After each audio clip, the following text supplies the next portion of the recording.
출범식을 이끌어 주실, 출범식 그 행사를 이끌어 주실 임시의장을 추대를 받도록 하겠습니다. 혹시 임시의장으로서 본인께서 담당하시고 싶으신 분이 계십니까? 예, 역시나 아무도 안 계시군요. 자, 그러면 누가 임시의장으로 소임을 해주셨는지 추천을 부탁드리겠습니다.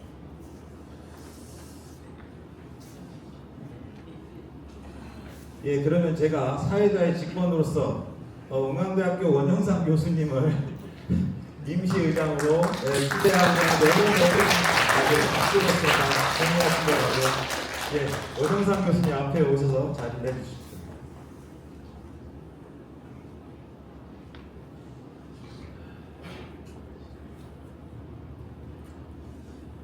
의사봉 대신에 목탁이 준비되어 있으니 목탁을 적절히 잘 이용해 주시기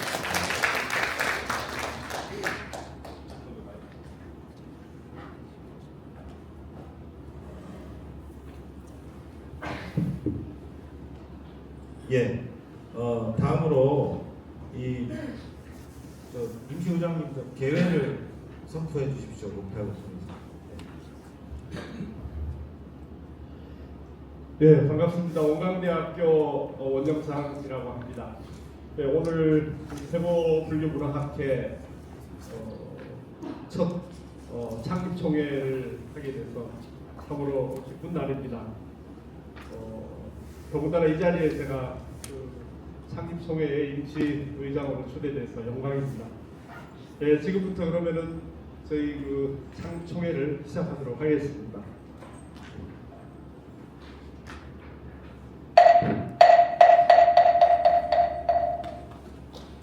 예, 박수 부탁드리겠습니다.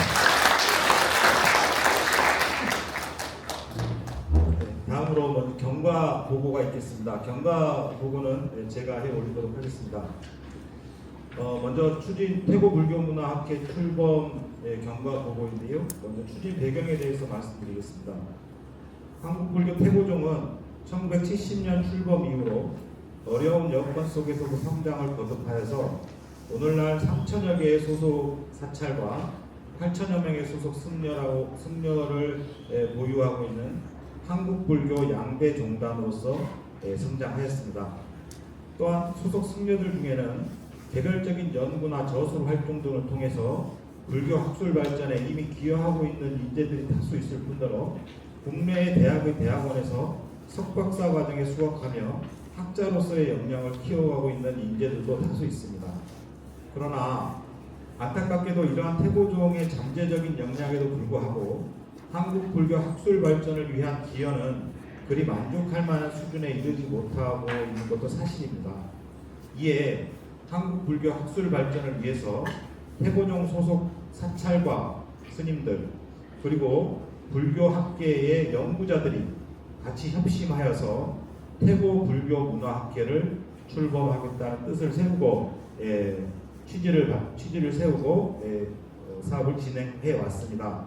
주요 일정에 따라서 경과를 말씀드리면 2024년 10월에 학회의 필요성을 함께 공유하고 그 자리에는 제주도의 해일 스님 그리고 미국의 종매 스님 이 자리에 법현 스님까지도 그 전까지 저와 함께 소통하면서 학회가 필요하다는 것들을 같이 공유했습니다. 그리고 2025년 2월쯤에 김광영 교수님 그리고 저 그리고 오늘은 자리를 함께하지 못해 주셨습니다만은 더반 스님 그리고 권동우 박사님, 이병욱 박사님, 김탁 박사님 이렇게 모여서 학회 운영에 대한 기본 구상을 하게 됐습니다. 그리고 구상을 세웠고요. 2025년 5월에 학회명을 태고 불교 문화학회로 정하고 태고종 사찰 및 승려들이 운영 기금을 지원하며 불교계 학자들과 태고종 연구자 인재들이 연구를 담당하는 학회 운영의 기본 계획을 수립하였습니다. 그리고 동년 6월에 학회 회칙안을 만들었고 학술지 발간 계획을 수립하였으며 출범식 및 제1회 학술 대회를 기획하여 발표자, 토론자 등을 구성하였습니다. 이 자리에는 김광영 교수님, 원영상 교수님, 그리고 저, 그리고 또 권동우 박사님이 함께 했습니다. 2025년 8월에 한국불교 태고종 총무원 집행부에 학회 출범의 취지를 알려드리고 함께 공유와 또 협력 방안을 모색했습니다. 그리고 2025년 11월 출범식 및 제1회 학술대회 세부 계획을 확정하였고 오늘 2025년 12월 13일 출범식과 제1회 학술대회를 개최하기에 이르렀습니다. 이상 경과 보고를 마치도록 하겠습니다. 다음으로 임시의장님으로부터 오늘의 주요 안건 상정을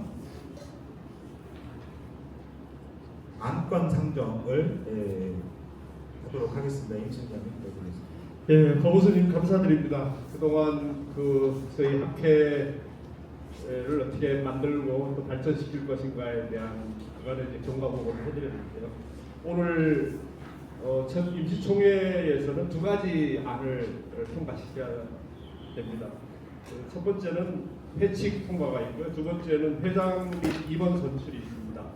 임원은 이제 회장님과 감사 두 분 해서 총 세 분을 선출하고 나머지는 또 회장님께 대중들의 동의를 얻어서 위임하는 방향으로 할까 합니다. 자, 먼저 제가 드릴 말씀은 태고 스님이 탄생하신 지가 올해 724년이고요. 그리고 열반하신 지가 643년이 됐습니다. 굉장히 많은 세월이 흘렀는데요. 오늘 이 자리에 모이신 모든 청중들을 제 개인적인 생각으로는 태고 보우스님의 아마 문도들의 환생이 아닌가 해서 오늘 첫 총회에 모든 분들을 회원으로 모시고자 합니다. 동의하십니까? 네, 박수 부탁드리겠습니다. 저희가 차분히 이제 학회가 진행되면서 이제 여러 가지 사업도 벌이고 또 회원도 모집하고 또 경양각지의 많은 분들의 또 도움을 얻어서 차분히 조직을 체계화해 나갈 생각입니다. 자, 먼저 회칙 통과 안건이 있는데요. 간략하게 법무스님 설명 좀 부탁드리겠습니다. 예, 대단히 죄송합니다만 시간 관계상 회칙에 관해서는 미리 여러분들께 배부해드린 유인물을 확인해 주시고요.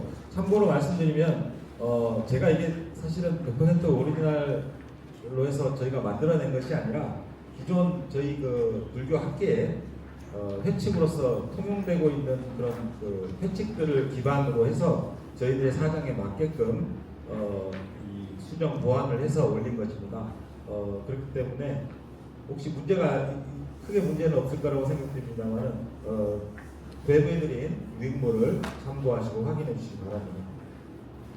예, 아마 앞에 프론트에서 아마 받으셨을 걸로 생각되는데요.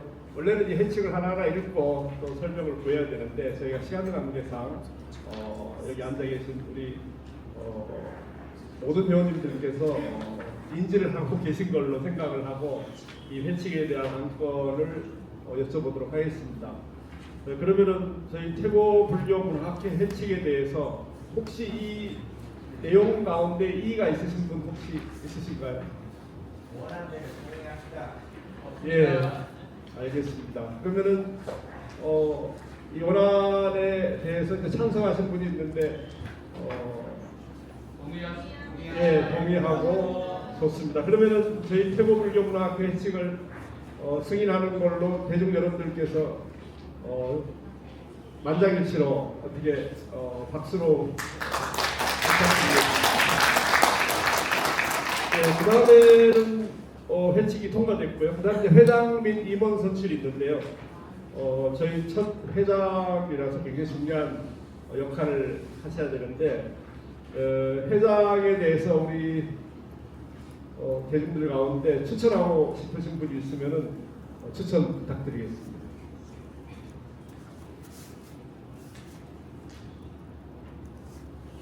자발적으로 회장하시고 싶은 분 나오셔도 됩니다. 김방용 선생님 추천드립니다. 예, 김방용 선생님 추천 당하셨습니다. 자, 또 다른 분 있으십니까? 예, 그러면은 김방용 우리 충남대 교수님을 일단 회장으로 추천받으신 걸로 하고 대중들로부터 동의를 구하도록 하겠습니다. 혹시 우리 김방현 교수님 회장 되시는 거에 대해서 이의 있으신 분 있으십니까? 예, 그러면은 저희 충남대 김방현 교수님을 회장으로 초대하고자 합니다. 대중들 김방현 교수님 축하드립니다. 자, 그 다음에 감사 선출이 두 분 있거든요. 추천 부탁드리겠습니다. 신일 스님 추천합니다. 신일 스님. 신일 스님. 제가 잘 안 보여서 신일 스님. 신일 스님 감사로 추천받으셨습니다. 또 한 번 부탁드리겠습니다.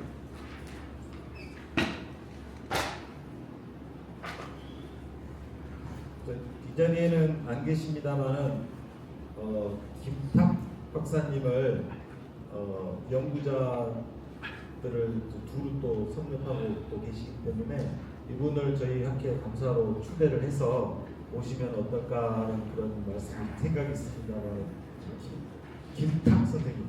김탁수. 네, 김탁 선생님을 선생님. 예. 추천합니다. 예, 김탁 선생님을 감사로 추천받았습니다. 자, 그러면은 우리 심일 스님과 김탁 선생님 두 분이 감사로 추천받았는데요. 대중들께서 혹시 이의 있으신 분 있습니까? 네, 알겠습니다. 그럼 두 분을 감사로 위임하고자 합니다. 네, 대단히 감사합니다. 남자인 두 분이 감사로 위임되셨습니다. 자, 그러면은 미리 부탁드리고 싶은 게 있는데요. 혹시 저희가 이제 임원 구성을 해야 되는데 저희가 시간 관계상 그리고 또 앞으로 우리 학회에 또 들어오실 분들이 많이 있어서 두 분야에 이제 아주 고명하시고 또 전문가이신 선생님들을 이제 저희 임원으로 채우려고 하는데요. 그래서 저희 회장에게 이 임원 구성이랄까 이런 것들을 위임하고자 합니다. 대중들께서는 어떻게 생각하십니까? 동의하십니까? 네, 알겠습니다. 그럼 저희 신임 회장님께 나머지 저희 학회 구성 또 여러 가지 학회지 관련해서 이 분야의 모든 임원들을 위임하는 걸로 하고 저희 신임 회장님의 인사 말씀을 듣도록 하겠습니다. 잠시만요. 그 신임 회장님 인사말 전에 실은 제가 아주 중요한 식순을 뒤로 미뤘습니다. 그게 바로 이 자리에 와서 자리를 빛내주고 계신 내빈 소개와 그리고 축사를 이어갔어야 하는데요.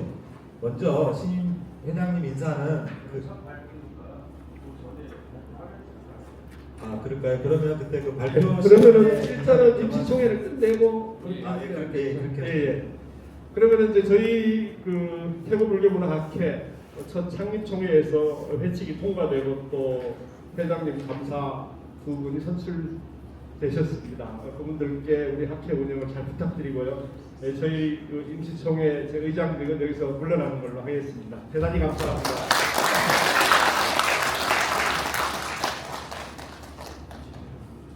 예,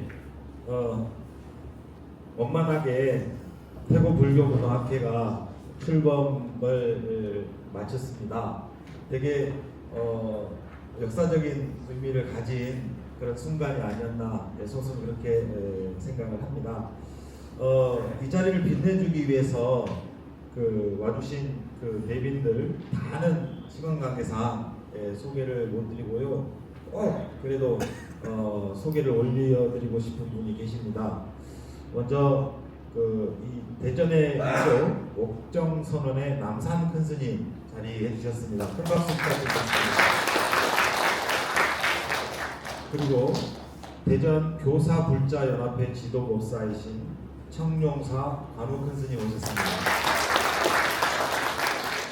예, 이 밖에도 제일 중요한 분들이 있죠. 예, 충남대학교 학생분들 그리고 또 이 자리를 빛내기 위해서 이 자리에 함께 와서 공부하기 위해서 원근 각지에서 오신 여러분들의 분들이 오셨습니다. 여러분 반갑습니다.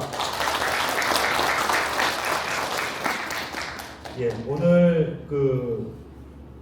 태국불교문화학회 출범을 축하해 주시기 위해서 직접 오늘 축사를 해주시기 위해서 열린 선언에 법현 스님이 지금 와서 앞에 자리에 계신데요. 그 전에 이 자리에 지금 동참하고 계시지는 않지만 여러 또 큰 스님들께서 메시지를 주셨습니다. 그걸 먼저 잠깐 읽어 올리고 그 다음에 법현 큰 스님을 모시고 축사 말씀을 듣도록 하겠습니다. 먼저 태고총림 서남사 지암 방장 큰 스님께서 축사를 주셨습니다. 태고불교문화학회라는 연구 조직이 출범한다는 소식을 손상자 법부에게 전해 듣고 소수는 매우 기쁜 마음이 들었습니다. 뜻깊은 자리에 함께하여 축하하고 싶었습니다마는 여러 사정으로 참석하지 못한 점 아쉽게 생각합니다. 불교 살림의 은혜에 기대어 사는 우리에게 그 가르침을 연구하고 널리 알리는 일은 마땅한 책무입니다. 그리고 경은 마음의 규범이고 마음은 경의 본체다. 마음과 경이 서로 비추니 둘일 수 있는 법이 없도다 라고도 하였습니다. 교학 연구와 수행이 결코 둘이 아니라는 가르침입니다. 태고불교문화학회를 통해 승속이 화합하여 중생 모두에게 이익되는 연구들을 세상에 산출하여 할 수 있도록 모두 정진해 주시길 바랍니다. 나무아미타불 태고총림 서남사 방장 지암. 두 번째로 한국불교 태고종 북미유럽교구 회주로 계신 종래큰 스님의 축전입니다. 오늘 태고종 불교문화학회 출범에 붙여 태고종 북미유럽교구를 대신하여 법우스님을 비롯하여 여러 교수님들 그리고 임원분들께 머리 숙여 감사의 말씀 올립니다. 거리 관계로 강해상 참석을 못했지만 학회의 무궁한 발전과 학문적 토론장으로 발전하기를 기원드리며 북미 유럽교구 소속 여러 학자나 학회에 관심 있는 종도들이 최초로 창립된 태고종 불교문화학회에 큰 관심과 협조를 아끼지 않도록 하겠습니다. 감사합니다. 그리고 다음으로 제주도 정방사 해일 큰 스님 저희 종단 후보본장님이셨죠. 예, 그 축사입니다. 축전입니다. 태고불교문화학회 출범과 제1회 학술대회 개최를 축하드립니다. 우리 종단의 종도들과 불교학계의 연구자들께서 이렇게 협심하여 학회를 만들고 한국불교 학술 발전에 기여하게 되어 더욱 반갑습니다. 앞으로 좋은 연구 성과들이 태고불교문화학회를 통해서 만들어지고 우리 불교는 물론 우리 사회 전체를 밝히는 학회가 되기를 기원합니다. 정방사회 이상 또 여러분들께서 마음을 함께 동참해 주셨습니다. 자, 그러면 열린선언의 법현 큰 스님을 모시고 그리고 또 여기 대전의 보국사의 주지이시기도 하시죠. 법현 스님을 큰 박수로 모셔서 축사를 드리도록 하겠습니다. 여러분 박수 부탁드리겠습니다.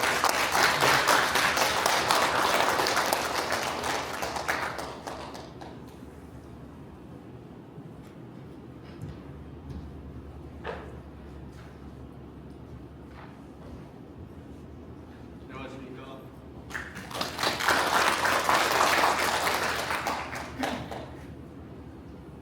정말 기쁜 소식이어서 가슴이 뜁니다. 왜 가는 거예요?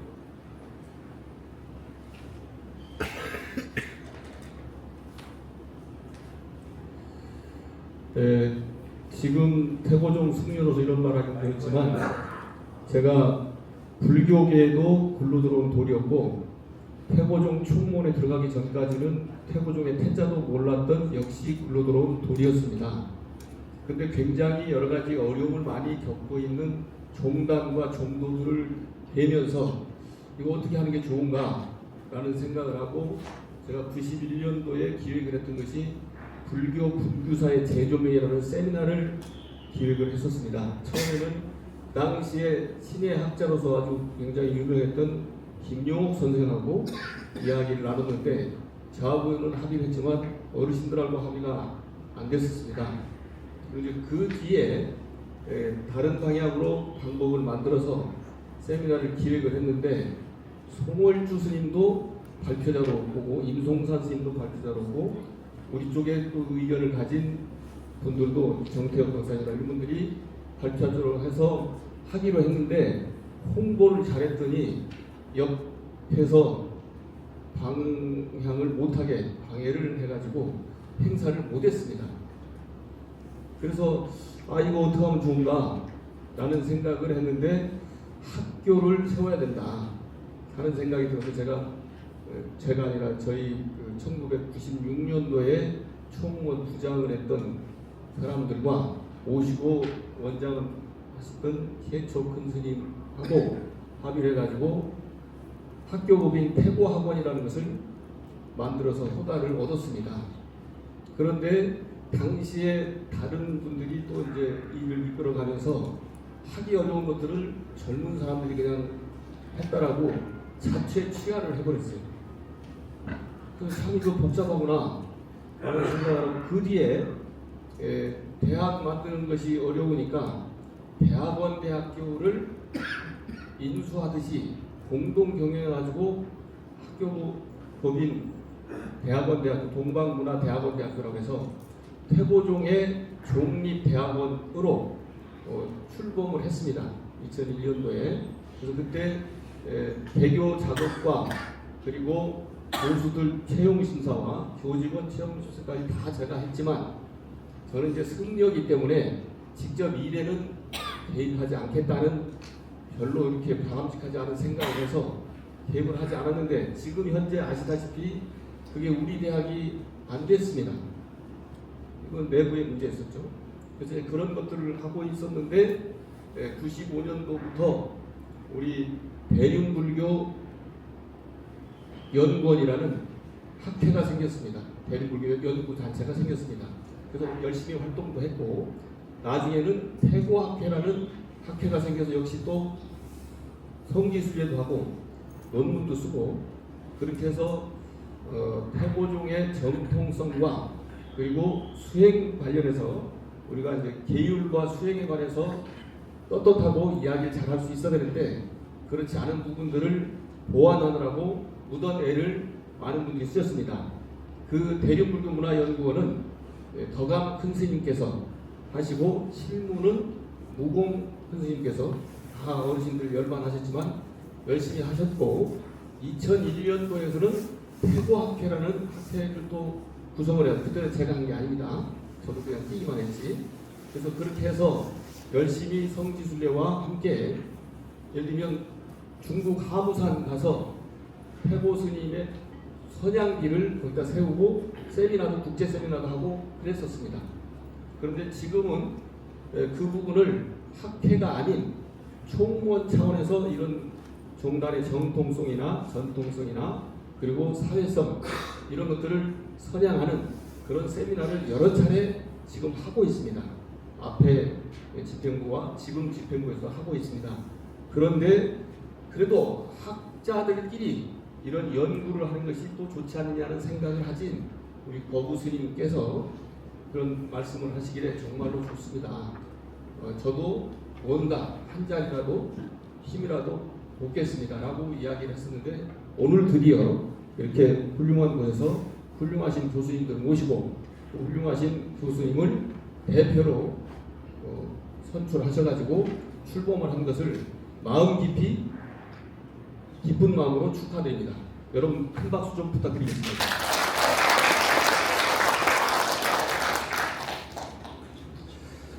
그래서 우리가 모시려고 하는 옛날의 전통도 살리고 현대화도 시키고 지금 시대가 캐대언 시대이니까 그런 문화와도 같이 갈 수 있는 힘들을 발휘하려면 여러 가지 일들을 많이 해야 되는데 그 뿌리에는 우리 태고종만 하는 게 아니라 조계종의 방장과 종정을 역임하신 성철 스님께서도 1972년도에 대구 삼영 출판사에서 한국불교의 법맥이라는 책을 펴냈습니다. 어찌나 잘 쓰셨는지 펴내자마자 싹 팔렸습니다. 한 번도 안 남고. 그래서 그 뒤에 계속 나오는가 했지만 그러지 못했고 81년도에 종정이 되셔가지고 한국불교의 법맥을 더 멋있게 잘 펴내서 지금 우리가 그걸 보고 있지 않습니까? 그리고 이제 요즘은 이제 우리가 그 부분에 대한 연구를 아예 총무원 차원에서 많이 해왔습니다. 그런데 학자들이 총무원에서 특별 행사에만 연구하고 발표하고 하는 것을 지속적으로 연구하고 지속적으로 발표하는 것이 더 바람직하다는 생각으로 우리 거부 스님께서 많은 분들께 이해를 구하고 협조를 구하고 함께하자는 동의를 구해서 오늘 이렇게 하시는 것이라고 생각을 합니다.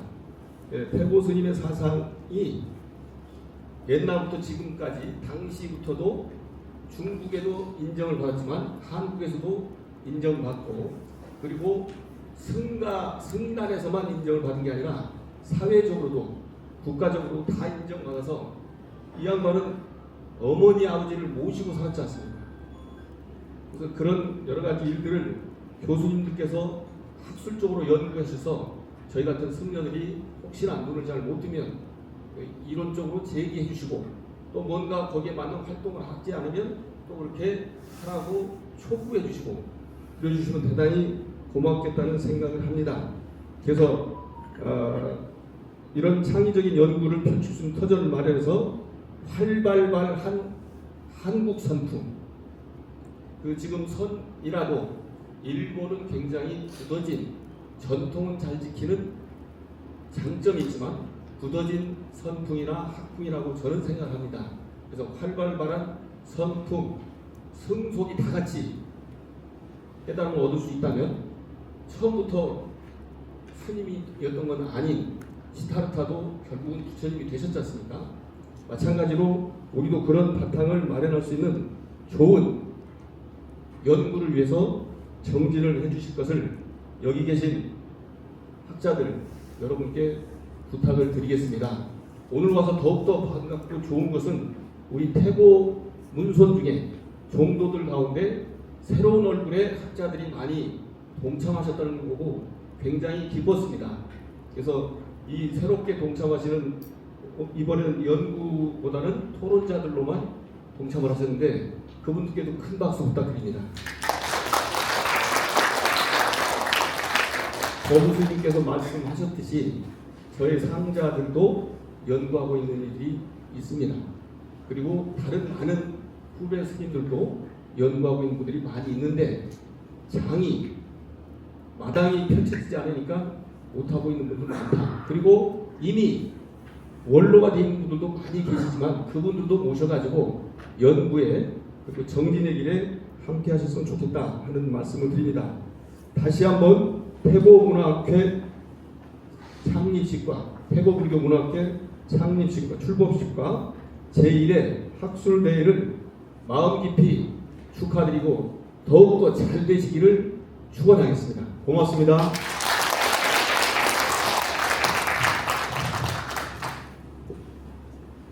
예, 큰 스님께 거듭 큰 박수 부탁드리겠습니다. 예, 그러면 출범식 식수는 여기까지로 마치고요. 곧바로 제1회 학술대회를 진행하도록 하겠습니다. 학술대회 진행은 먼저 이재수 교수님께서 사회를 해주실 거고요. 그리고 이재수 선생님의 진행으로 이어지도록 하겠습니다. 저는 여기까지 사회 소임을 마치고 내려가도록 하겠습니다.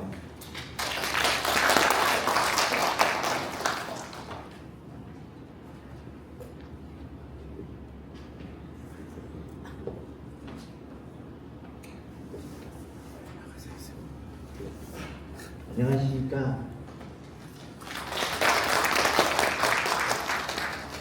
동국대학교 불교학술원에서 연구를 하고 있는 이재수입니다. 제가 자리에 앉아서 진행하도록 하겠습니다. 먼저 태국 불교문화학회 출범식과 제1회 학술대회에 이런 인연으로 사회를 받게 돼서 영광입니다.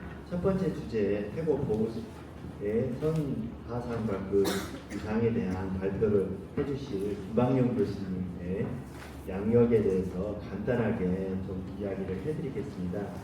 김방용 교수님은 한국 불교의 종용조인 보조국사 진울연구의 최고의 권위자로 1998년 충남대에서 보조진울의 선사상 연구로 박사학위를 받으신 이래로 한국 불교의 이제 그 세계적인 선사상 연구에 큰 업적을 이루셨습니다.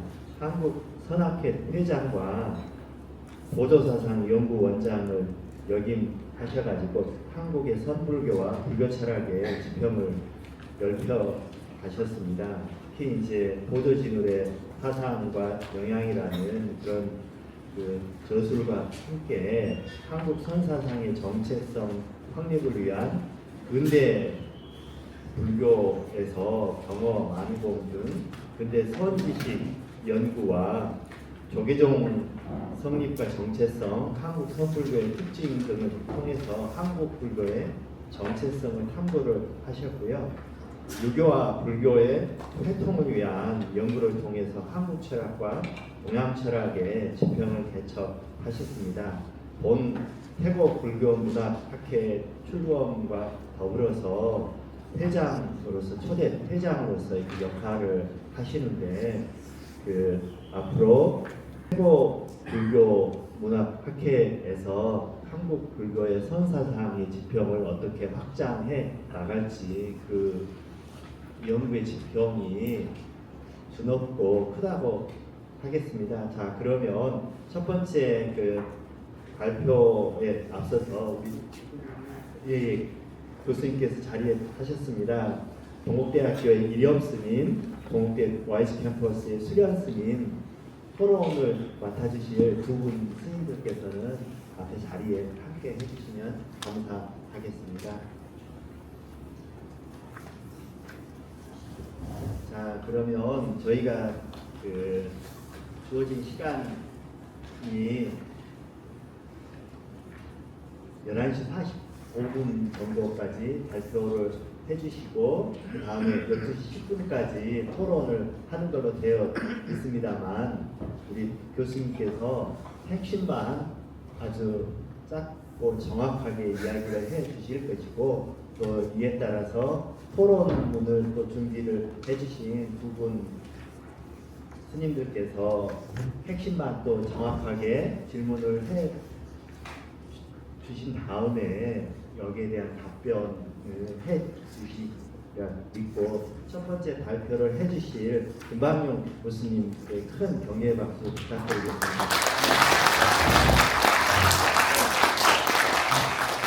교수님 부탁드리겠습니다.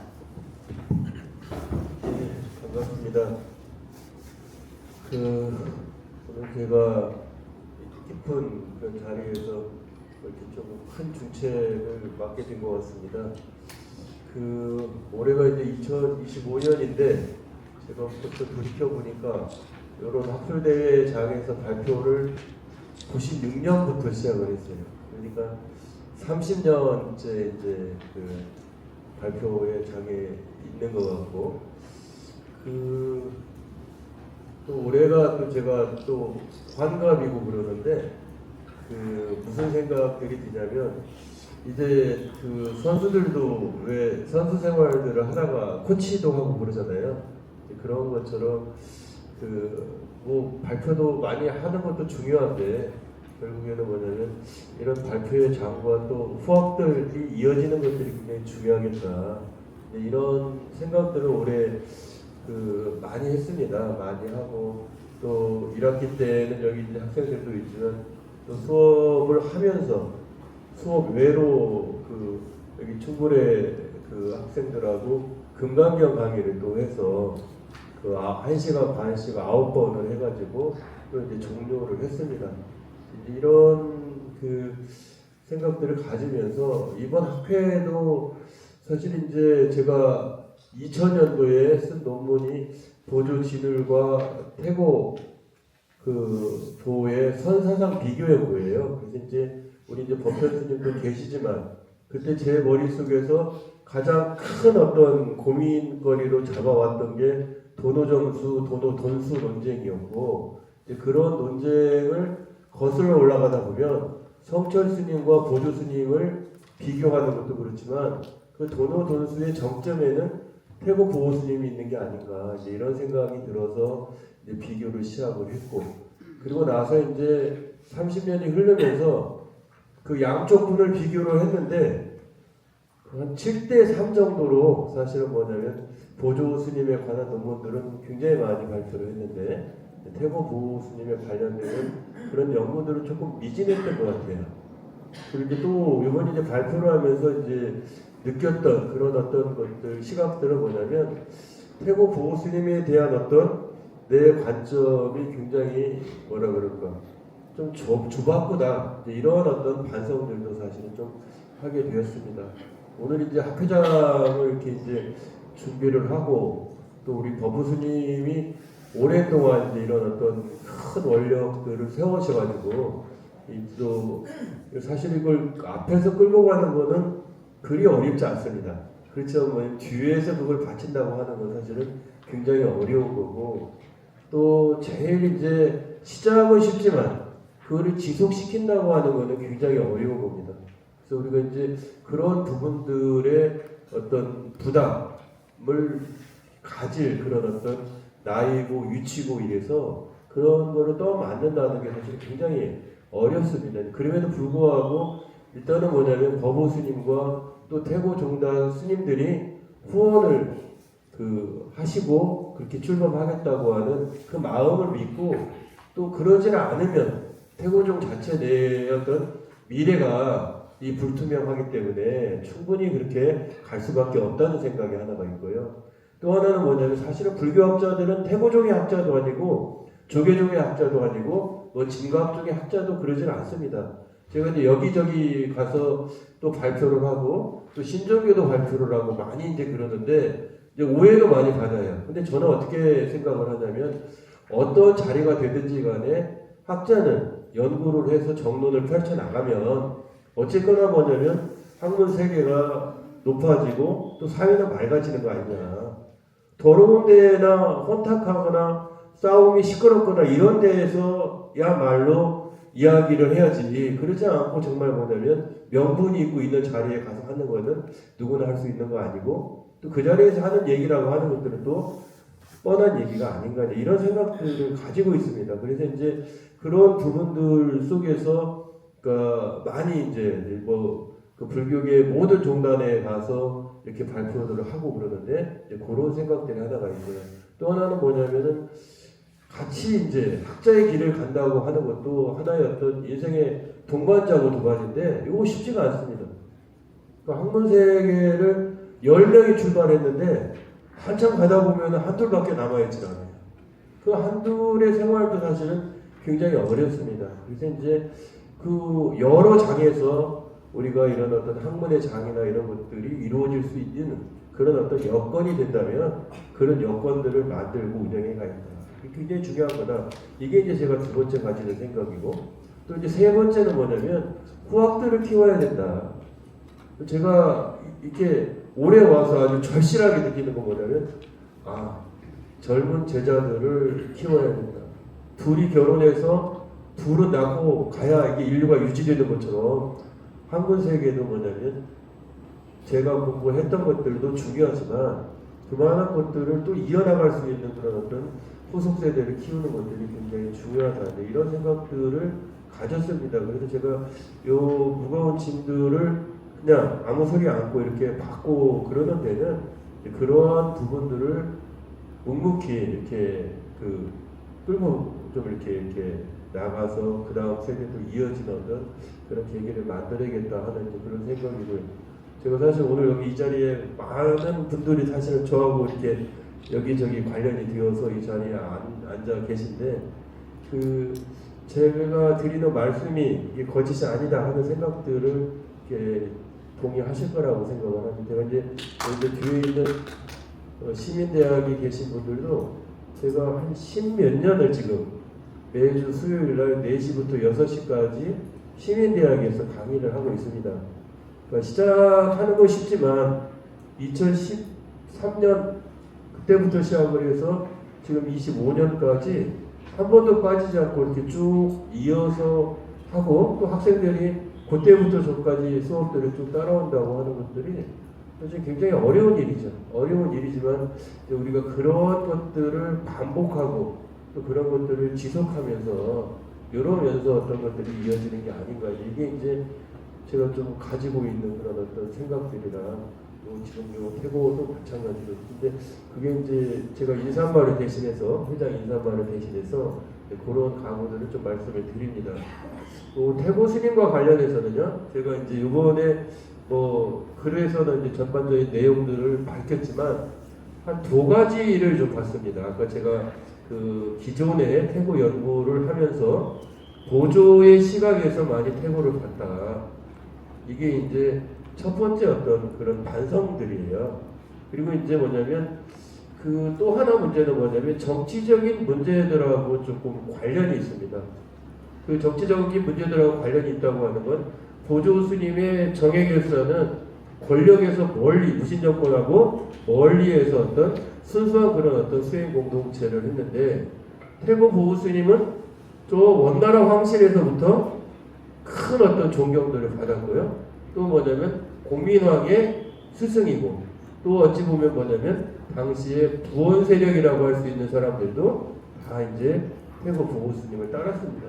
근데 또 하나 결정적인 것들이 뭐냐면 이 태고 보호 스님의 어록에 서문을 쓰신 분이 이색이고요. 그 다음에 이제 정몽주, 이승임 이 세 사람이 뭐냐면 발문과 서문을 쓰신 거예요. 그러니까 이분들이 전부 누구냐면 여기에 길제를 합쳐서 사은이라고도 하고 결국 뭐냐면 도의를 지켰던 고려 시대의 도의를 지키고 끝까지 어떤 그 유교의 그런 것들을 다 해서 후대 이제 조광조의 사림으로 이어진 어떤 그런 정신적인 도학을 완성한 분들이거든요. 근데 이런 분들이 전부 뭐냐면 태고보호를 존경하고 있었다. 그게 이제 저 조선시대에 임제 태고 법통설이 만들어졌을 때 사실은 뭐냐면 이건 뭐 사대주의다 이런 이야기들도 많이 하지만 요 살인들이 가지고 있었던 그런 어떤 절이 이런 어떤 정신들이 결국에는 어떤 태고보호 스님이 당시에 가졌던 유학자들로부터 가졌던 것들이 좀 이어진 게 아닌가. 이런 부분들이 사실은 한국 성리학과 태고보호의 어떤 그런 어떤 만남, 유불 간의 만남 이런 부분하고도 이제 굉장히 중요하겠다 이런 생각들을 이번 이제 글을 쓰면서 조금 이제 느꼈던 부분이에요. 그다음에 전체적으로 이제 뭐냐면 우리가 이제 태고 불교 문화학교 이렇게 이야기를 하고 있는데 태고라고 하는 말은 사실은 뭐냐면 태고 스님, 태고 종 여기에 국한된 건 아니에요. 왜 그러냐면 이제 태고 스님이 한국 태고 중에서는 이제 종조고요. 태고종뿐이 아닙니다. 한국 불교의 20여 개 종단에서 사실은 뭐냐면 태고 스님을 그 종의 종조로 이렇게 이제 추앙을 하고 있고 조계 중에서도 이제 여러 종조 논쟁들이 있고 이따도 이제 발표들이 있겠지만 그 중에 이제 태고 스님과 보조 진울 스님 사이에 누구를 종조로 할 것인가 뭐 이런 논쟁들이 있다가 결국에는 뭐냐면 도의국사를 종조로 하면서 중천조, 중홍조 이렇게 이제 자리매김을 하신 거거든요. 그래서 뭐냐 조계종의 입장 속에서도 역시 뭐냐면 태고 보호 스님의 위치는 이제 절대적이다. 그래서 이제 태고 스님에 대한 우리 이제 생각들을 결국은 한국 선 전체, 한국 불교 전체를 좀 아우를 수 있는 그런 형태들이 이제 태고 사상 속에 있다 해서 이제 생각을 한 거고요. 그 다음에 뒤에 문화가 들어가는 것도 굉장히 중요합니다. 문화가 들어간다고 하는 것도 뭐냐면 이 선 사상, 선 육직을 치는 것들이 아니라 결국에 뭐냐면 불교 문화. 제가 그 신종교 쪽들을 하면서 신종교 연구들을 하다 보면 그 동학부터 시작을 해서 증산교나 이쪽에 공통적으로 하는 이야기가 있습니다. 그게 뭐냐면 유도, 불도, 이 선도, 유불도가 전부 이제 뭐냐면 시대적인 운을 다 했구나 이런 얘기를 해요. 그래서 저는 이게 뭐냐면 하나의 어떤 정역이나 이런 어떤 도수의 원리로서 이게 선천시대는 유교불도의 이런 것들의 어떤 사상이 지배를 하다가 후천세계에 가면 새로운 어떤 사상이 지배하는 게 아닐까 이렇게 이제 그 역의 원리로서 이해를 했어요. 그런 맥락으로 이해를 했는데 이 가만히 보니까 그게 아니에요. 그 얘기는 뭐냐면 이 증산이라든지 혹은 어떤 동학을 하셨던 이런 분들이 바라봤을 때는 뭐냐면 당시의 민중들을 본 겁니다. 동학혁명에 무참히 죽어있던 어떤 민중들을 본 거예요. 그러니까 결국 뭐냐면 이 증산이나 신종교나 이런 것들도 핵심은 뭐냐면 증산이라고 하는 어떤 신화화된 그런 어떤 인물과 민중들 간의 만남이거든요. 그런 어떤 가난하고 헐벗은 민중들에게 유교, 불교, 도교의 이런 어떤 교학적이거나 이런 어떤 철학적인 것들이 다가가지를 않는 겁니다. 제가 왜 이 말씀을 드리냐면 우리가 학자들은 이게 태고선을 엄격하게 규정을 짓고 싶고요. 또 뭐냐면 다른 사상하고 다르다 이런 것들을 갖다가 드러내고 싶어하는 거를 보더니 학자들이 하는 어떤 그 일거리들이에요. 그렇게 해야 뭐냐면 이게 참 훌륭한 학자다 이렇게 이제 생각을 하는데 사실은 뭐냐 그것을 향유하는 사람이 있다 이거 듣고 보면 지금 뭐냐면 민중들 속에서 태고든 보조든 또 뭐 부처님이든 이런 사람들이 어떻게 향유하고 있는가 하는 측면에서 보면 사실은 이 학자들이 텍스트를 중심으로 해서 어떤 사상이라고 정의하고 규정하는 이런 작업이라고 하는 것은 어찌 보면 완전한 거짓말일 수도 있다. 진실하고 멀어져서 자기들이 만들어 놓은 하나의 어떤 이념 덩어리일 수 있다. 이런 생각들을 이게 가지게 되는 거예요. 그래서 이제 그런 걸로 놓고 봤을 때는 우리가 태고의 텍스트에서 나타난 선사상이 저 중국에 뭐 대영향을 받았다. 혹은 어떤 이 가나 선사들의 영향을 받았다. 그 비슷하다. 옹상을 선풍하고 비슷하다. 이런 부분들도 굉장히 중요하지만 그에 못지않게 그 태고를 신앙하는 사람들의 마음들에게 다가가서 놓고 보면 여러 층으로 좀 달리 나타날 수 있다. 그런 면에서 놓고 봤을 때 이 문화라고 하는 것 자체가 굉장히 중요하구나. 이런 생각들을 좀 가지게 됐습니다. 그래서 이 우리가 학문이라고 하는 세계들에 빠지다 보면 굉장히 많은 오류들을 빠집니다. 이게 이제 선을 이야기하는데 선은 사실은 문자를 떠난 거거든요. 불린 문자거든요. 문자로서 표현할 수 없는 영역이 어떤 선인데 우리는 뭐냐면 문자화된 걸 가지고 선사상들을 논하려고 하기 때문에 이게 자꾸 뭐냐면 좁아들고 규정지고 이런 차이점들을 이야기를 하고 있어서 문자 너머에 있는 세계들을 조금 보려고 하는 이런 노력들을 좀 가져야 되지 않나 이런 생각들을 가지게 됐어요. 전반적인 내용들을 또 시간들은 많지 않기 때문에 또 우리 그 논평하시는 선생님들이 꼼꼼히 읽어보시고 날카로운 질문들을 좀 해주셔서 전반적인 이야기는 좀 말씀을 간략하게 올리고 그 결론 부분들만 좀 읽고 그다음에 나머지는 논평하시는 분들의 이야기를 듣고 거기에 대해서 조금 대답하는 걸로 하겠습니다. 제 그 논문이요 4페이지부터 이제 시작이 됩니다. 앞에는 한번 읽겠습니다. 제가 요 태고 학회 이걸 이렇게 창립하면서 느꼈던 심정을 조금 거기다 좀 써놨어요. 말이 씨가 된다라고 한다. 물론 모든 말이 다 씨가 되는 것은 아니다.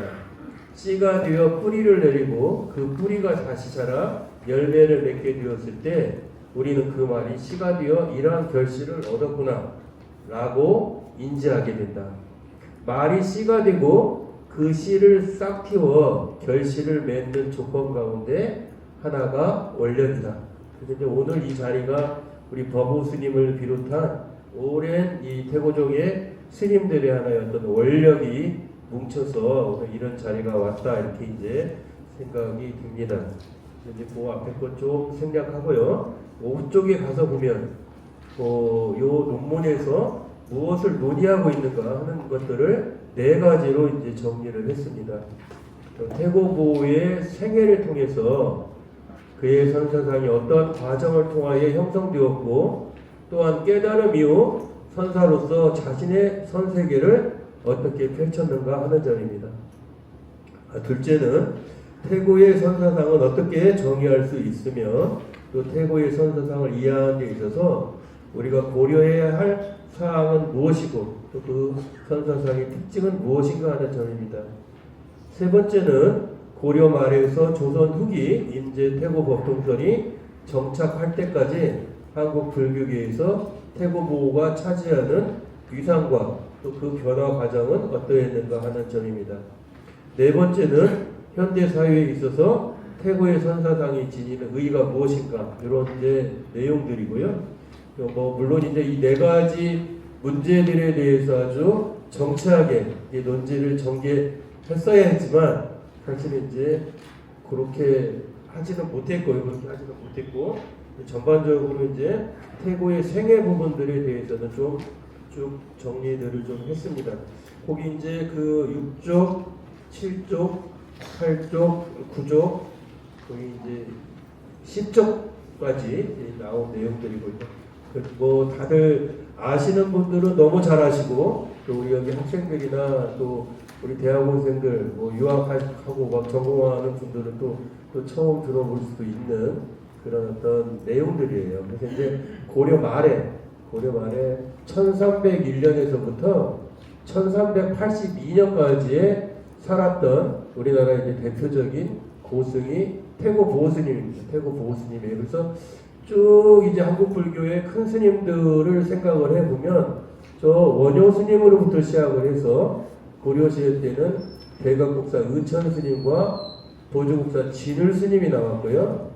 바로 이제 여기에서 뭐냐면 선이 남할 연초에 들어오고 나서 선과 교회의 이런 어떤 통합 문제, 여기 이제 의천 스님과 진울 스님 당대를 지났고, 사실은 뭐냐면 진울 스님 이후에 그 원지배기가 되기 이전까지만 해도 고려 불교의 어떤 승정, 정말 스님들의 어떤 이런 관리나 과거 시험이나 이런 것들이 그대로 유지가 됐습니다.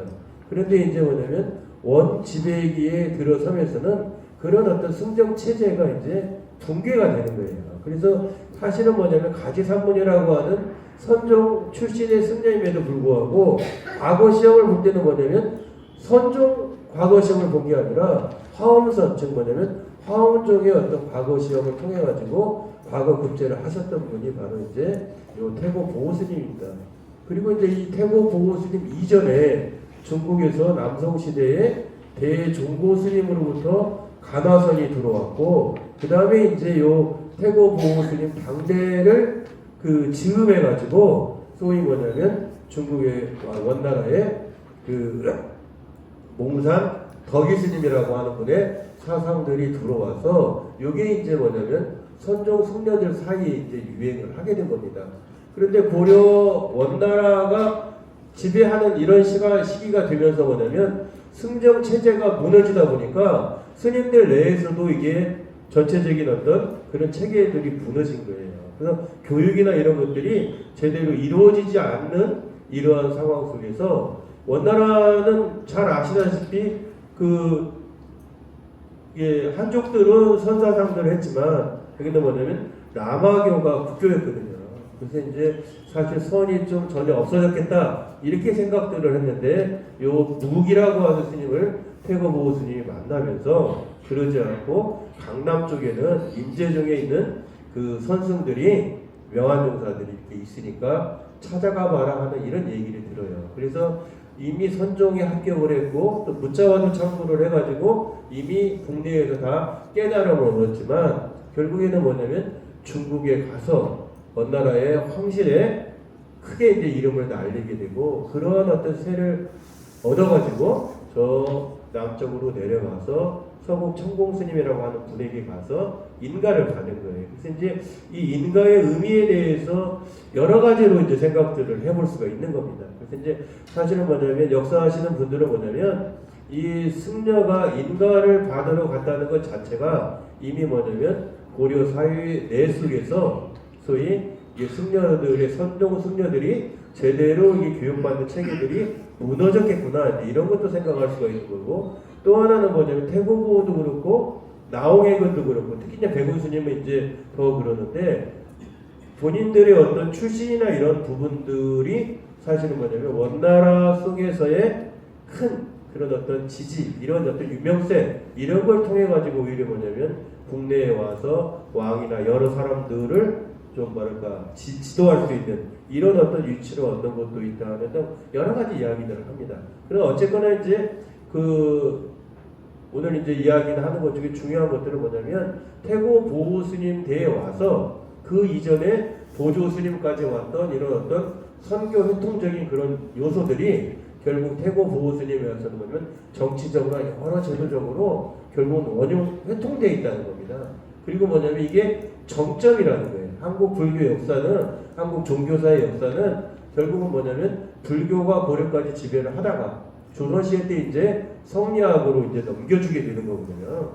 그런데 그 성리학 자체가 사실은 뭐냐면 두자 성리학 자체가 불교의 어떤 선의 영향 속에서 또 뭐냐면 그 불교 철학적인 어떤 것들이 많이 들어가서 이제 만들어져 있는 거기 때문에 이게 서로 어떤 사상적인 상통성이나 연계성들이 있는 거고요. 또 하나 이제 조선시대 때 와서도 결국 이 성리학자들의 이해 가지고 불교가 탄압되긴 했지만 조선 후기에 와서 다시 그 불교가 살아날 수 있었던 것들은 결국 그 사이 내 속에서의 어떤 정신적인 교류나 사상적인 교류가 있었기 때문에 가능한 거거든요. 근데 그러한 어떤 정점으로 우리가 볼 수 있는 분이 바로 태고보다 이런 생각이 들어서 제가 이제 그런 부분 속에서 조금 주목을 해서 이야기를 했습니다. 또 이제 실질적으로는 뭐냐면 어떻게 수행했느냐, 어떻게 깨달았느냐, 또 뭐냐면 어떻게 제자들을 가르쳤느냐 이런 문제를 놓고 보면 철저하게 뭐냐면 간화선사였고 즉 뭐냐면 화두 참고를 통해 가지고 깨달았고 또 화두 참고를 하도록 가르친 겁니다. 또 사상적으로도 뭐냐면 임제 마조계통의 어떤 조사선 이런 어떤 사상들을 또 뿌리를 내리시고 있는 거예요. 그런데 이제 뭐냐면 이 중국에 있는 오가의 어떤 종풍하고도 또 다르게 요 태고 보호스님은 이 교종하고도 이게 서로 상통하는 그런 문제들을 가지고 있고 또 뭐냐면 정토를 하더라도 연부를 하잖아요. 그럼 연부라고 선종이 합해지는 것들이 두 가지 방식이 있습니다. 하나는 뭐냐면 영명연수라든지 보조 진울 스님 이게 있던 정토라고 하는 건 저 서쪽에 있는 게 아니고 서방 정토가 아니고 그건 내 마음이 정토다 하는 자신 정토, 자성 정토 이런 얘기를 하는 거고요. 아미타불도 결국 뭐냐면 내 마음이 아미타불이다.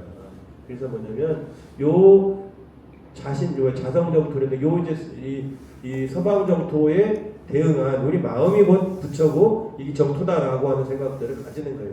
그런데 이제 요 몽산, 덕이, 태고보, 나홍액은 이런 스님들의 어떤 공통적인 요소는 뭐냐면 연부를 하고 있는 놈 그러니까 뭐냐면 간화선을 하지를 못하고 신도들이 나무아미타불 나무아미타불 연부를 하는 거예요. 그러니까 연부를 하는 사람은 어떻게 해야 됩니까 하고 그 태고 보호 스님한테 물어보면 연부를 하고 있는 그 놈이 누구냐? 연불시수. 나무아미타불 나무아미타불 하는데 아미타불에 의존하고 있는데 그 실제 의존하고 있는 그 놈이 누구냐? 라고 물어보라는 게 이게 뭐냐면 연불화두선이거든요. 연불하는 놈이 누구냐?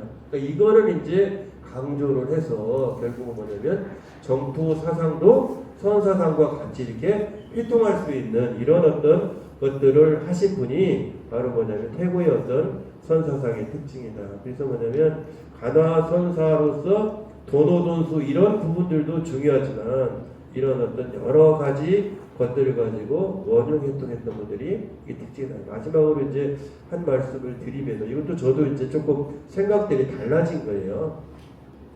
도대체 너는 좌냐 우냐? 너는 뭐냐? 민주편이냐 아니냐? 이런 어떤 척도들이 우리가 이제 80년대 90년대를 살아오면서 이제 가졌던 거예요. 그런데 요 태고 보호 스님은 실제 말하면 원나라 황실 또 뭐냐면 여기서 이제 신도나고의 어떤 경쟁 속에서요. 실제 신도원이 태고 보호를 쫓아내고 또 뭐냐면 화엄종 승려를 갖다가 중국에 가서 임재종 승려로부터 인가를 받게 와가지고 그래가지고 국사로 앉혀요. 그래서 뭐냐면 결국에는 신도원이 죽고 나서 다시 뭐냐면 복직됐다가 태고 보호스님 말년에 이제 보내신 겁니다.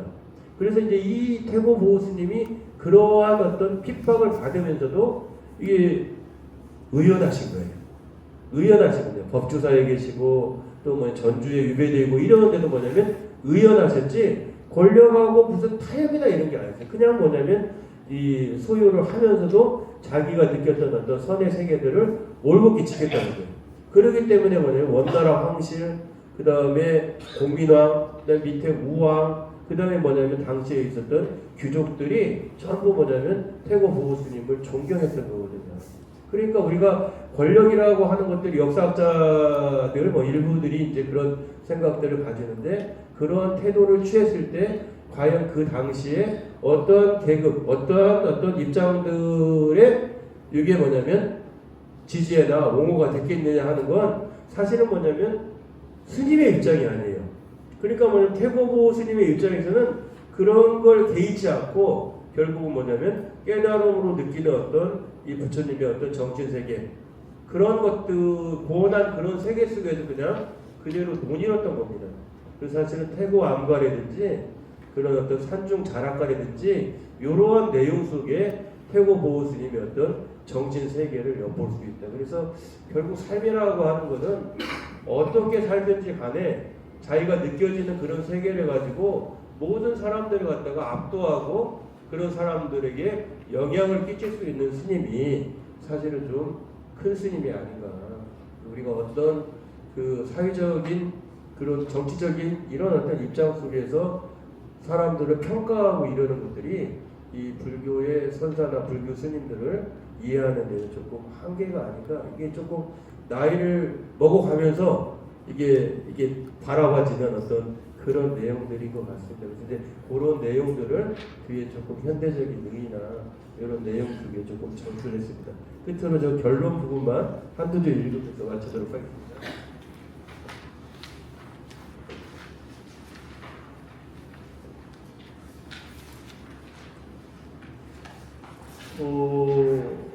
18쪽에 매진말입니다. 매진말.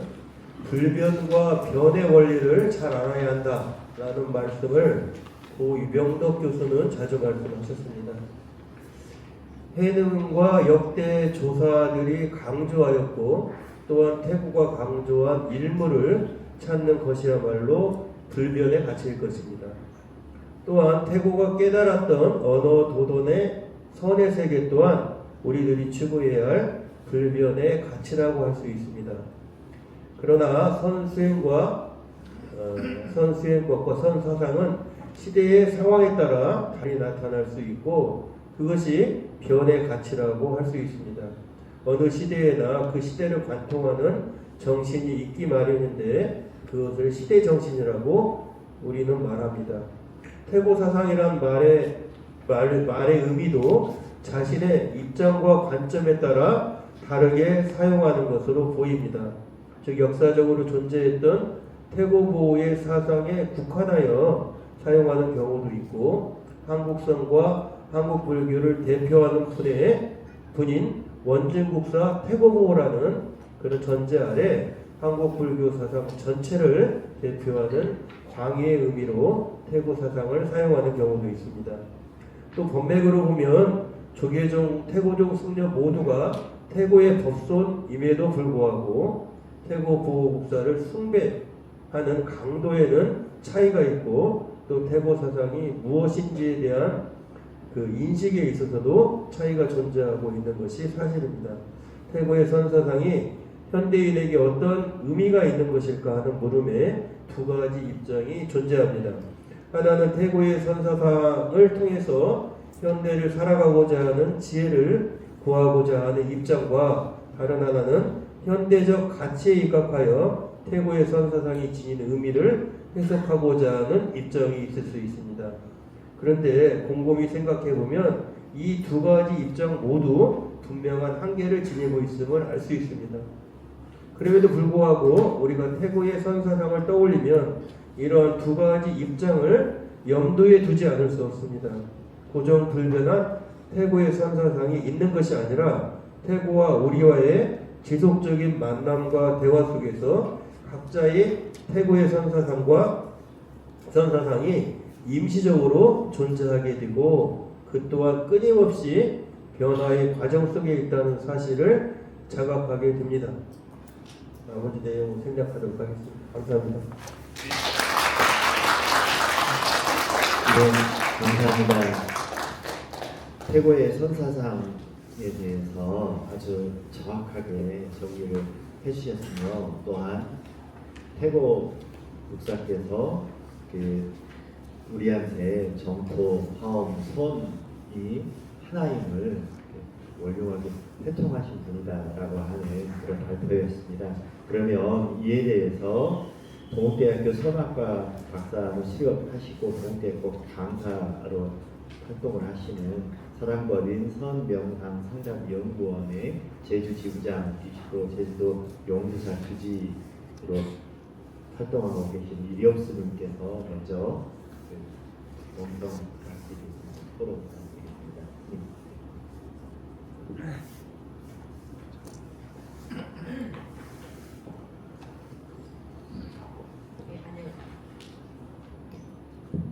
네, 안녕하십니까. 이력입니다. 반갑습니다. 조금 잘 읽었습니다. 고생하셨습니다. 감사합니다. 좋은 부분이었습니다. 우선 태고 불교문화학회 출범과 제1회 학술대회 개최를 축하드리는 마음을 먼저 전하겠습니다. 이 자리에 마련함까지 소개해 주신 스님들 여러 연구자분들께서 많이 요구하셨는데요. 그분에서 감사한 마음을 먼저 전하고요. 태고종 소속에 수행하는 학습으로서 이 자리에 함께할 수 있어 아주 영광이고 뜻깊은 자리입니다. 앞으로도 학교 활동에 관심을 갖고 그리고 꾸준히 동참하고자 합니다. 이번 학술대회 주제는 태고 선사상의 동아시아 선종사적 위상입니다. 임제 가나선을 근간으로 제종의 사상과 수행을 아우르는 태고 선사상에 대해서 한중일 삼국 선종 사상사의 흐름에서 그 의미를 밝히는 것이라고 볼 수 있겠습니다. 태고 보호부사에 대한 기존의 연구 성과들이 어느 정도 축적되어 있긴 하지만 이처럼 동아시아 불교사의 관점에서 그 의미를 탐구한 연구들은 아직 그렇게 많지 않다고 저는 제 생각에 그렇게 알고 있는데요. 그런 점에서 이번 학술대의 의미가 아주 크다고 볼 수 있습니다. 이번 학술대에서 저는 교수님, 김방민 교수님의 발제인 태고 보호의 선사상과 그 위상에 대한 토론을 맡았는데요. 아까 말씀해 주셨듯이 교수님께서는 보조제들과 태고 보호의 선사상 비교 연구를 주제로 박사학위를 취득하셨기 때문에 아주 그분에서는 아주 영광인 연구자라고 생각합니다. 선사상을 비롯하여서 한국 불교 전반에 대해 100여 편에 이르는 연구 성과를 발표해 오신 것만 봐도 아주 큰 연구자라고 생각하고 있고요. 저는 응용선학 전공자로서 선명상 프로그램을 연구하고 그것도 개발하는 입장의 연구자인데요. 이런 부분에서 선사상 연구를 이끌어오신 교수님의 글을 토론하게 된 것은 좀 아주 무겁고 영광이고 감사합니다. 근데 그래도 제가 발제를 읽으면서 떠올랐던 몇 가지 생각하고 질문이 있었는데 그 부분을 좀 같이 공유하고 오늘 주어진 역할에 좀 충실하고자 합니다. 교수님의 이번 연구에서는 태고 선사상의 형성 과정과 그 특징을 태고 보호의 생애를 통해 아주 상세하게 잘 정리해 주셨는데요. 또한 한국 불교사의 관점에서 고려 시대 이후 태고 보국사에 대한 영향과 그 위상을 체계적으로 잘 설명해 주셨습니다. 결과적인 부분에서는 태고 선사상의 현대적 의미까지 제시하고 계시는데요. 발제문의 그 자세한 내용이 잘 드러나 있듯이 쉽게 논박의 여지를 찾기는 어려웠고 아주 탄탄한 연구라고 생각했습니다.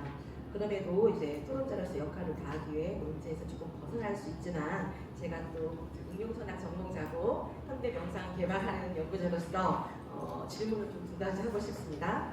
첫 번째로는 최근에 한국 문화가 세계적으로 확산되고 있습니다. 예를 들어 K-컬처의 세계적 유행과 함께 K-불교, K-명상 등 수행과 신앙의 영역을 넘어서 산업과 문화 콘텐츠까지 아주 주목받고 있는 흐름이 있는데요. 이러한 흐름에 대해서 선 연구자로서 어떤 입장을 가지고 계신지 좀 궁금합니다.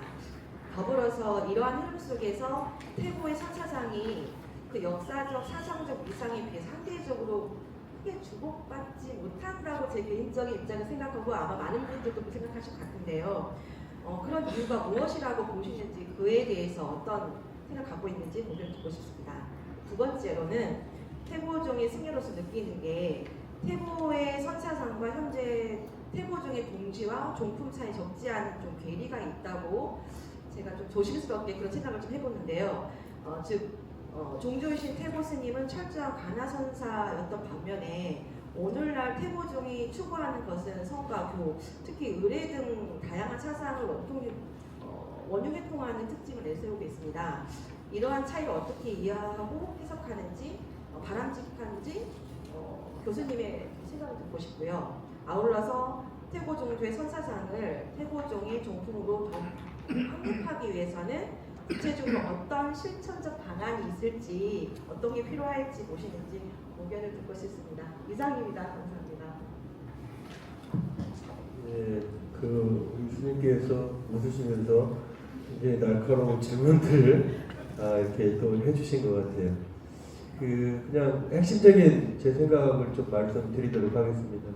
첫 번째 이제 K 명상, K 불교 이런 K 문화 이런 얘기들을 하는 건 사실은 뭐냐면 우리의 입장에서의 어떤 문화가 아니라 K 문화라고 하는 건 그 주체가 뭐냐면 외국인들에 의해서 바라봐지는 어떤 한국 문화라고 하는 것들이 이제 K 문화의 어떤 그런 특징이에요. 즉 뭐냐면 고객의 요청에 따라서 그런 것들이 이게 다가간다는 것들이 K 문화의 어떤 좀 한계나 아니라 이게 입장들이라는 거죠. 이제 선 사상을 하는 입장 속에서 놓고 보면 사실은 선 명상이나 이런 것들에 대해서 대단히 비판적입니다. 그런데 이제 그 이유가 이제 어떤 거냐면 그 깊은 사상이나 깊은 어떤 체험을 전제로 한 사람들에 의해서 주체가 뭐냐면 그런 속에서의 어떤 명상이나 이런 것들이 나오는 것들이 아니라 오히려 뭐냐면 그러한 것들은 채 되지 않은데 외부의 요청이나 이런 것들에 의해 가지고 하나의 어떤 것들을 만들어내는 거죠. 즉 뭐냐면 완결되어 있는 어떤 명상 프로그램 또 완결되어 있는 어떤 수행의 어떤 이런 것들이 고증되기 이전에 상업적으로 이런 것들이 자꾸 만들어지고 이러다 보니까 처음에는 그럴싸하지만 시간이 지나면 일반인들로부터 관심을 받지 못하게 되지 않겠냐. 이런 것들이 조금 지금에 일어나는 어떤 K 명상, K 문화에 대한 어떤 생각들이고 뭐 저도 잘 참여하려고 하지도 않지만 또 잘 부르주지도 않아요. 그쪽에서는. 그래서 이제 그런 생각이 있는데 조금 아까도 이제 생각이 바뀌어진다고 하는 말씀은 어떤 거냐면 결국에 이제 K 명상이 성공적으로 가야겠고 이제 그러기 위해서는 이런 어떤 사상이나 이런 부분들과 같이 깊이 연계가 되어야겠다 하는 것들이 이제 그 생각들이 그래서 그 명상을 주도하시는 분들도 사상에 더 깊이 천착들을 해야겠고 저희 같이 사상을 하는 사람들도 명상을 하는 사람들과 조금 마음을 열고 더 조금 대화를 해 나가야 한국 불교가 발전하지 않겠냐 이게 이제 제가 가진 첫 번째 이제 답이고요. 두 번째 이제 태고종에서의 종지 오늘도 이제 사실은 법우스님이 원만 한쪽으로 자꾸 얘기를 많이 하라고 해서 종지 종풍을 좀 선명하게 말씀드리지 않은 측면도 있고 좀 생각도 좀 많이 좀 바뀌어 나가는 점들도 있습니다. 근데 분명한 건 사실이죠. 태고종의 종지하고 지금 태고 스님에 있는 어떤 종조의 사상을 소위 태고 종단을 통해서 실현할 수 있느냐? 그건 그렇게 돼 있지 않습니다. 그건 왜 그러냐면 그 종단의 성립 자체가 소위 뭐냐면 교리나 이념이나 실천 체계를 가지고 종단이 분열된 게 아니에요. 그러니까 이거는 결국 뭐냐면 조계종과 태고종 또 한국에 있는 거의 대부분의 종단들 기성 종단으로부터 스님이 나온 모든 종단들은 사실은 뭐냐면 태고 보호 스님을 대표로 하는 조선 중후기의 그런 어떤 전통들이 그대로 이어지는 거고 실제 교단들이 분열되고 이런 것들은 이념의 분열이 아닙니다. 교리의 분열이 아니고 사상의 분열이 아니고 이해관계나 현실적인 문제 때문에 이게 분열이 되어 있기 때문에 오히려 거꾸로 뭐냐면 정말 누가 나서서 태고 보호 스님의 이념 그대로 태고종을 이끌어가겠다 그러면 있잖아요. 제가 볼 때 2년 못 갑니다. 2년 못 가. 왜 그러냐면 조계 종단을 구성하고 있는 그런 어떤 스님들의 조건하고 태고 종교 조건을 실현할 수 있는 것들이 역사적으로 이걸로 맞지를 않아요. 그렇기 때문에 우리가 뭐냐면 태고 사상이라고 하는 것들을 조금 더 폭넓게 이해를 해야 되고 또 결국에는 이제 그 그 종단이라고 하는 거 있잖아요. 결국엔 뭐 종단에 있는 지도도 중요하지만 결국 태고종을 구성하고 있는 이 사찰이나 승려들 그리고 거기에 있는 신도들 이런 부분들이 요구가 뭐냐. 그래서 그런 것들을 분명히 캐치하고 그러한 상황 속에서 부처님의 정법으로 어떻게 나아갈 수 있을 거냐는 현실적인 사고들을 가져야만이 이게 뭐냐면 이게 이끌어 나갈 수 있거든요. 그래서 뭐냐면 지금 스님이 질문하신 질문이 굉장히 중요한 질문이긴 하지만 그런 질문 속에는 사실 뭐냐면 질문 자체가 가지는 함정이 있다. 함정이 있다. 그래서 이 태고종의 종조의 이념대로 태고종을 이끌어가야 된다. 이거 굉장히 뭐냐면 이게 막 피가 솟고 그래야지 이런 것들을 들춰낼 수 있지만 사실 종단을 이끌어가는 데 있을 때는 그런 감정을 조금 차분히 내려놓고 그래서 뭐냐면 태고부 스님의 사상도 조금 폭넓게 한국 불교 전반으로 조금 확대를 해 나가는 게 어떨까 이렇게 생각합니다. 네, 감사합니다. 좋은 발표와 토론 해주신 두 분께 큰 박수 부탁드리겠습니다. 자, 그러면 그 두 번째 동국대학교 박사과정에 재학 중이시고 광주 천년사 부지스님이신 수련스님께서 두 번째 또 토론 해주시겠습니다. 스님 부탁드리겠습니다. 안녕하십니까, 수련입니다. 먼저 태고 정도이자 대학원 박사과정에서 수학하고 있는 숙녀로서 태고 불교문화학회의 출범을 누구보다 기쁘게 생각하며 제1회 학술대라는 뜻깊은 자리에 토론자로서 참여할 수 있도록 배려해 주신 것에 대해 깊은 감사의 말씀을 드립니다. 아울러 오늘 발제를 해주신 김방용 교수님 그간의 많은 연구성과들이 말하듯이 우리나라 선한연구를 대표하는 학자이신데 미력한 제가 토론자로서 역할을 다할 수 있을지 걱정스럽습니다.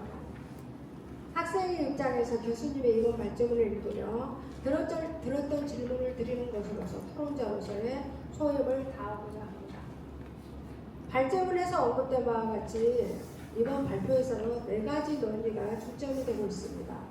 첫째는 태고 보호의 오도와 선사상 형성 과정에 대한 해명이며, 둘째는 태고 선사상의 특징이 무엇인가라는 점이고, 셋째는 고려 말에서 조선 후기까지의 한국 불교사의 흐름 속에서 태고 보호의 이상을 점검하는 것이며, 넷째는 오늘날 우리에게 태고 선사상이 가지는 의미는 무엇인가를 제시하는 것입니다. 구체적인 내용들은 발제문에 이미 상술되어 있기 때문에 재언급하지 않겠습니다만, 태고 보호 국사에 국한되지 않고 선종의 사상과 역사 전반에 걸쳐 깊고 넓은 식견을 가진 학자만이 풀어낼 수 있는 주제라는 점에서 다시 한번 교수님께 존경의 마음을 전합니다. 이하는 사족일 수 있으나 작은 질문 3가지를 드립니다. 첫 번째, 발제문을 통해 태고 보호국사가 소국 종공으로부터 인가를 받은 사실과 그 선의 성격을 잘 알 수 있었습니다. 한편 인제종의 법맥을 통하여 한국 선의 정체성을 이해하는 것은 사대주의적이라는 비판이 있는 것으로 알고 있습니다. 이러한 비판에 대하여 교수님께서는 어떻게 대답하실 수 있는지 묻고 싶습니다. 그리고 두 번째는 태고 선사상의 역사적 의미와 관련된 질문입니다. 잘 아시다시피 현재 우리 사회에서 가장 큰 하두는 AI입니다. 이에 따른 격심한 사회적 변동이 예상되고 있는데, 태고의 선사상이 이러한 시대적 흐름 속에서 진위는 의의는 무엇이라 생각하시는지 고개를 여쭙습니다. 그리고 마지막 질문입니다. 2000년을 전후하여 태고 학회와 대륙 불교 문화원을 중심으로 하여 태고의 사상과 종풍에 대한 연구가 이루어진 것으로 알고 있습니다. 그에 대한 설명과 함께 왜 그러한 움직임이 태고종과 불교학교에서 지속되지 못했는지 이유를 듣고 싶습니다.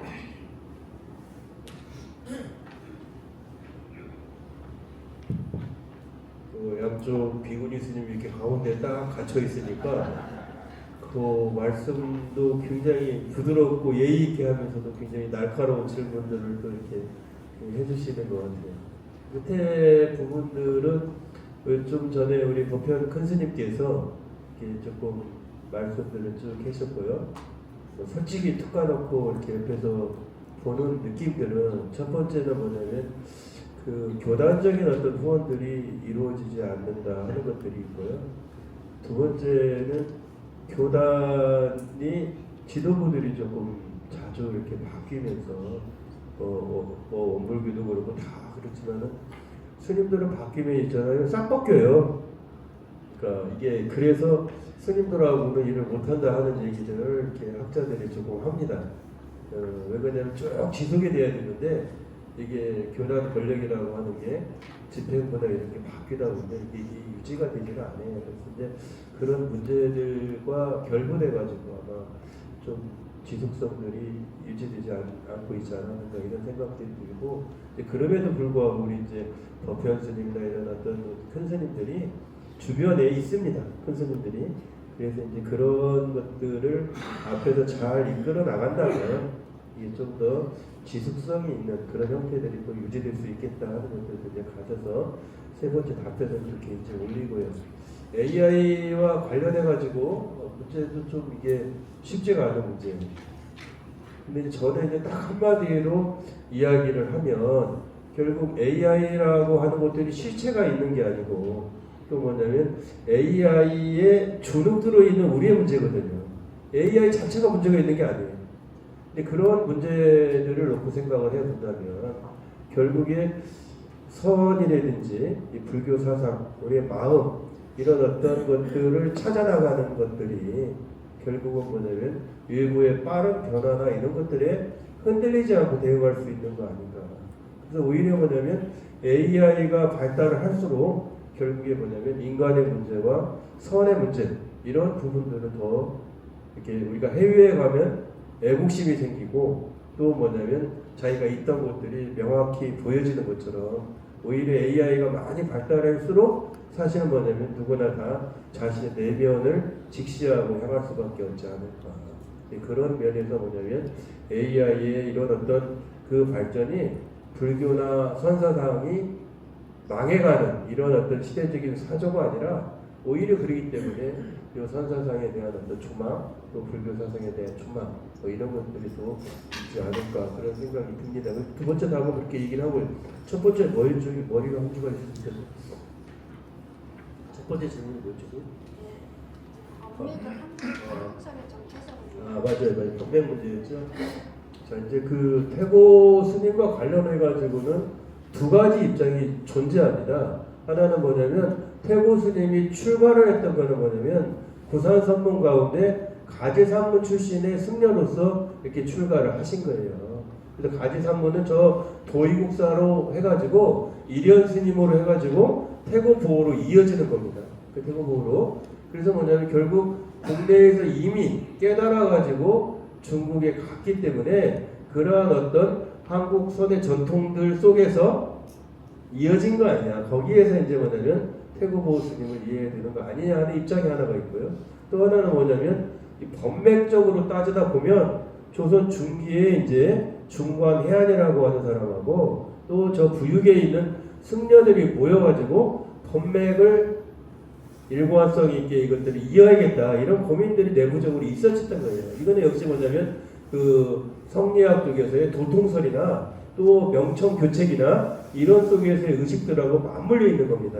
즉 중국에는 뭐냐면 청나라나 이런 한족들이 지배하지 않기 때문에 결국 도가시의 전통성은 조선에 있다 이렇게 이제 생각을 한 거고요. 그런 속에서 도통설이 나오게 되고 불교의 선에 있어서 어떤 이런 어떤 법맥 문제가 나온 거예요. 근데 이제 중요한 건 저 가지산문부터 남한여초부터 쭉 이어지는 어떤 한국선의 법맥들을 이어야겠다라고 생각했던 사람은 허균입니다. 허균. 그래서 허균이 청원 스님의 비문을 쓰면서 도의국사에서 보조국사에서 저 누구야 요 나홍해근으로 해가지고 청어로 이어지는 그림을 그렸어요. 이거는 뭐냐면 그 당시를 이끌었던 한국 불교의 중심 선 인물을 중심으로 해서 한국의 불교를 이으려고 청년들이 그랬어요. 근데 여기는 결정적인 문제가 뭐냐면 그 스승과 제자 관계가 맞지 않는 거예요. 이건 이제 삼액이 맞지 않는 겁니다. 이래서 이제 문제가 된 거예요. 또 하나는 뭐냐면 나홍법통설로 임재 법통설을 가지고 저 마조로부터 임재로 이어지고 임재로부터 원대 이어진 스님들을 통해 가지고 법을 이었다 하는 걸 만들려고 했는데 나홍 스님하고 태고보호 스님하고 이 경쟁이 되는 겁니다. 나홍 스님의 그 지공화상이라고 하는 분이 하나 있었고 평산철임이라고 하는 분이 하나 있었어요. 이게 계통이 안 맞아요. 그 지공화상 어디서 온지를 몰라요. 그래서 그러다 보니까 뭐냐면 이 맥이 하나로 쭉 도통이 안 되기 때문에 사실은 뭐냐면 나홍해공 스님은 또 이렇게 아웃이 된 거예요. 그러면서 이제 태고보호 스님 쪽으로 이렇게 쭉 연결을 한 겁니다. 이러다 보니까 이제 어떤 문제들이 생긴다면 태고보호 스님은 어떤 위치냐 역사적으로 한국 불교의 정점이고 그 다음에 뭐냐면 성리학적으로 주도권을 넘겨주던 그 과도기에 있었던 인물이 태고보호 나홍해근이라고 하는 두 분이에요. 그런데 뭐냐면 그 태고보호 스님이 저 이전에 태고보호 스님 이전에 있었던 남할 여초부터 시작을 해서 보조 스님이나 이런 맥들하고 단절을 시킨다면 결국은 뭐냐면 태고보호 스님 이전에 있었던 모든 한국 불교는 이게 뭐냐면 중요성들이 사라지게 되는 겁니다. 이게 결정적인 문제예요. 그래서 그 대신에 뭐냐면 이 생각들을 가지는 것, 임재 태고 법통설 서국청을 받았던 건 뭐냐면 이분들의 의식은 어떤 거냐면 중국에서는 이미 뭐냐면 청나라나 이런 쪽이 들어오면서 맥이 끊어졌다고 놓고 보는 거예요. 만주 쪽이나. 그러니까 그 전통이 우리나라로 이어졌다는 겁니다. 무영국사라고 해서 여기 남한 여초 때도 있잖아요. 요 성주사지기가 2,000명이 있었던 가장 큰 산문입니다. 그 분의 스승이 누구냐면 마국부처래요. 그때도 회창법난이 일어나가지고 뭐라고 했어요? 마국부처한테 법이 동으로 돌아간다. 심지어는 뭐라고 했냐면 마조 스님이 앞으로 난리가 나가지고 이게 난리가 나는데 그런데 뭐냐면 이 동쪽으로 오는 사람들을 잘 대접해 이런 얘기했어요. 그래서 뭐냐면 이 마국부처이 무영국사한테 나는 이미 중국에서 선종의 매거로 끝났지만 너로 인해 가지고 달마가 인도에서 중국에 온 것처럼 너로 인해 가지고 뭐냐면 해동에서 선이 크게 일어날 것이니까 자기는 할 일을 다 했다는 얘기를 해요. 이거를 뭐냐면 그 누구야 누구죠? 최치원이 쓴 거예요. 최치원이. 그러니까 이게 문화 의식입니다. 그러니까 그때도 이미 뭐냐면 법이 중국에서 회창법난이 일어나니까 이 법이 해동으로 온다고 하는 의식들을 이 부산선문의 계산조들이 다 가지고 있었던 겁니다. 마찬가지로 뭐냐면 이 법통설을 만들 때 이거는 사대주의가 아니라 겉으로 볼 때는 사대주의인데 내면적으로 볼 때는 뭐냐면 중국엔 이미 한족들의 문화들이 없기 때문에 이게 결국 뭐냐면 한국으로 이어지고 있다고 하는 이러한 의식들을 같이 가지고 있어서 요거는 평가하기가 사실은 굉장히 애매한 측면들이 있습니다. 그래서 제가 오늘 이제 그 태고보호한테 많은 생각들이 달라졌다. 좀 아까도 이제 뭐냐면 전체적인 것들을 다 지배하거나 그분들한테 영향을 끼칠 수 있었던 어떤 태고보호로 생각을 한다면 요 지금 사대주의나 이런 문제들도 우리가 조금 달리 보면 사실은 태고에 대한 역사학계의 어떤 평가가 조금 일방적인 거다 이런 부분들을 조금 볼 수가 있습니다. 이제 그런 부분들도 또 앞으로 또 스님들 공부를 하시면서 많이 좀 밝혀내 주셨으면 감사하겠습니다. 네, 감사합니다.